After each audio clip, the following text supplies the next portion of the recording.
The sun is melting into the horizon. The sky turns colors that don't have names.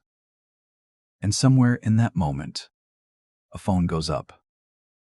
Not to call anyone, not to send a message, just to capture it. One photo, then another, a slightly different angle, maybe a video this time. And then the sun is gone. The sky is dark. The moment has passed. And somewhere on a device with 4,000 other photos, that image sits quietly, unseen, unremembered, part of a collection that grows every week but is rarely ever opened. We are a generation that captures more of life than any humans before us. And yet, somehow, it never feels like enough. So the question isn't why we take so many photos. The real question is, what are we actually afraid of losing? For most of human history, memory had only one home, the mind. If you wanted to remember a face, you painted it. If you wanted to hold on to a landscape, you wrote about it. Or you simply carried it inside you, the way people carry things they love. Memory was personal, imperfect, and deeply human. It faded at the edges. It changed color over time. And in a strange way that was accepted. That was just what it meant to be alive. Then, in 1839, something shifted. A French inventor named Louis Daguerre introduced a process that could fix an image onto a metal surface using light. For the first time in history, reality could be recorded, not interpreted, not painted from memory, but captured, exactly as it was, in a single frozen moment. People were astonished. Some were afraid. There were those who believed a photograph could steal something from the person being captured, their soul, their essence, some invisible part of them that belonged only to the living moment.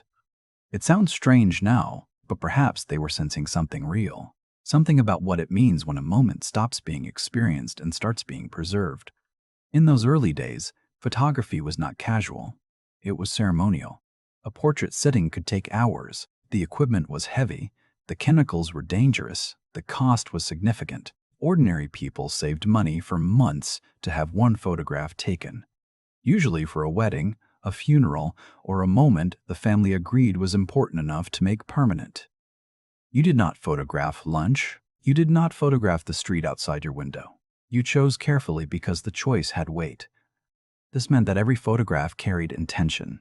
When a family gathered around a single image, a grandmother's face, a child's first year, a house they had lived in for decades, they were looking at something that had been decided. Someone had said, "This matters enough to keep," and that decision made the image feel sacred. There is something important in that. Not just the photograph itself, but the act of choosing it, because when something is rare, it becomes meaningful almost automatically. The scarcity is part of the value. A single letter from someone you love carries more weight than 1,000 unread messages. A single photograph of your great-grandparents tells you more about time than an entire camera roll ever could. But scarcity requires limitation. And limitation, for most of human history, was not a design choice.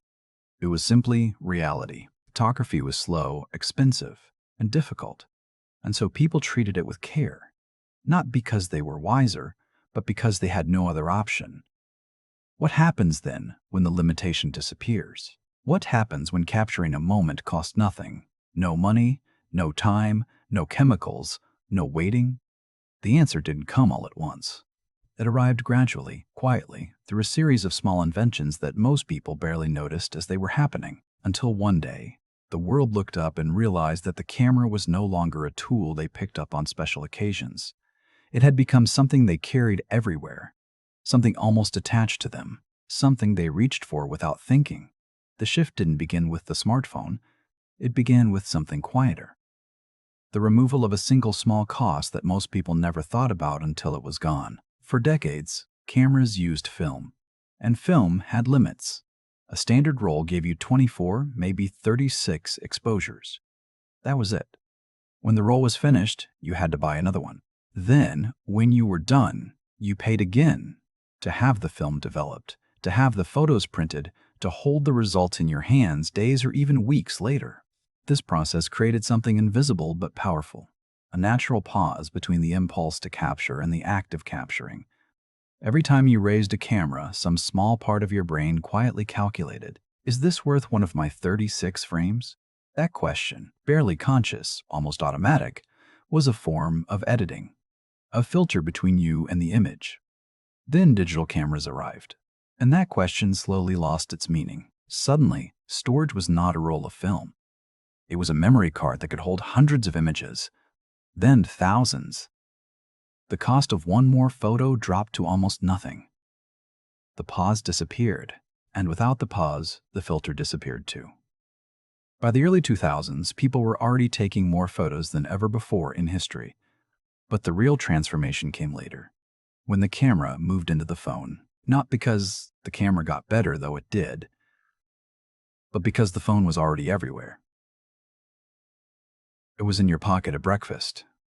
It was on the table at dinner. It was in your hand on the bus, in the park, at the concert, at the beach. The camera didn't need to be fetched from a bag or prepared or turned on. It was simply there, already awake, already waiting, and so capturing became effortless, instinctive, almost like breathing. A young woman travels to a city she has never visited. In 3 days, she takes over 400 photos. Not because she is a photographer, not because she plans to print them or share them all, but because every corner offers something new and her phone is always in her hand, and the act of raising it has become so natural that she barely notices she is doing it. This is the system that formed, not through any single decision, but through the accumulation of small frictions removed, one by one, until capturing a moment required almost no effort at all. And here is what that system quietly changed. When something requires effort, we are present for it. The effort itself forces a kind of attention. But when something is effortless, we do it without thinking. We do it because it is available, because it is easy, because not doing it would almost feel like a choice. Capturing moments stopped being a decision. It became a default, and defaults by their nature don't ask us what we actually want. They simply run, quietly, automatically, thousands of times, until we look up one day and realize that somewhere on our devices, buried beneath layers of similar images, there are thousands of moments we barely remember living. There is a particular kind of stillness that happens just after a concert ends. The last note fades, the lights come up slowly, and for one brief moment, before the crowd begins to move, something lingers in the air. The feeling of having been somewhere together, of having shared something that words don't quite reach. Most people in that room spent the performance with a phone raised. Not the whole time, perhaps, but enough. Enough to fragment the experience into a series of recordings that will probably never be watched again. Enough to spend the evening slightly outside the moment. One eye on the stage, one eye on the screen, one part of the mind managing the angle, the light, the framing. And here is the quiet cost that no one mentions when they talk about photography. The camera is not neutral. It does not simply record your experience. It changes it. When you decide to capture a moment, your attention shifts. Instead of asking, "What does this feel like?" you begin asking, "How does this look?" Instead of receiving the experience, you start managing it. You become, in a small but significant way, a producer rather than an audience. And something, not everything, but something, is lost in that shift. Researchers at universities have studied this pattern, and what they found is difficult to dismiss. People who photograph an experience tend to remember it less clearly than those who simply lived it. Not because the photo fails to record the details, but because the act of photographing can reduce the depth of encoding in the mind itself. The brain, in a sense, delegates the remembering to the device and then quietly does less work of its own. We take the photo so we don't have to remember. And then we don't remember. A man attends his daughter's school performance. She is 7 years old, standing on a small stage, slightly nervous, wearing a costume she helped make herself. He films the entire thing. Every song, every bow, every moment. He wants to keep it. He wants to show her one day. He watches the screen the whole time. Afterward, when she runs to him, he realizes he cannot quite recall the expression on her face when she first stepped into the lights. He has the video, but the memory, the living, breathing, felt memory, is somehow thinner than he expected. This is not a failure of love. It is the hidden cost of a habit so normalized that it never asked for his permission. And perhaps the most difficult part is this: Even knowing the cost, most of us would do it again, because the discomfort of not capturing feels, in the moment, much larger than the loss we cannot yet see. We fear losing the moment more than we value being inside it. That fear is real. It is human. It is not foolish, but it is worth sitting with, quietly, honestly, because what we are really afraid of losing is not the image. It is the proof that the moment happened at all. At some point, the behavior stopped feeling like a choice and started feeling like simply what people do.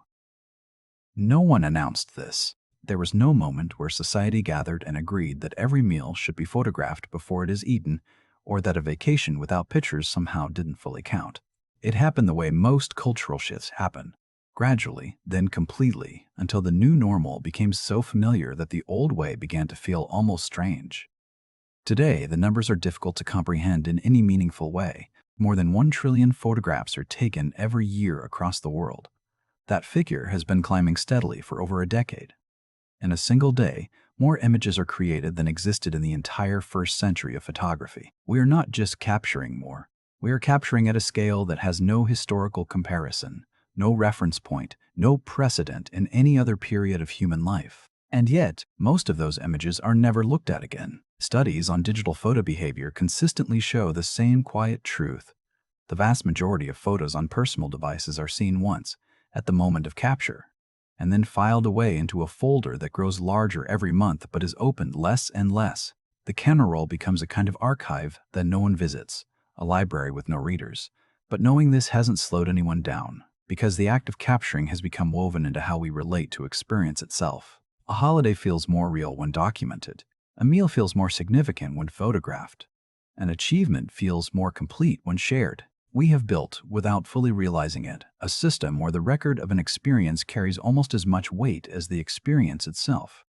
Part of this is social. Platforms built around image sharing have quietly trained us to see our lives as content, as something worth presenting, worth framing, worth making visible to others. And when an audience exists, even a small one, the impulse to perform becomes natural. You begin to see your own life slightly from the outside. You begin to curate.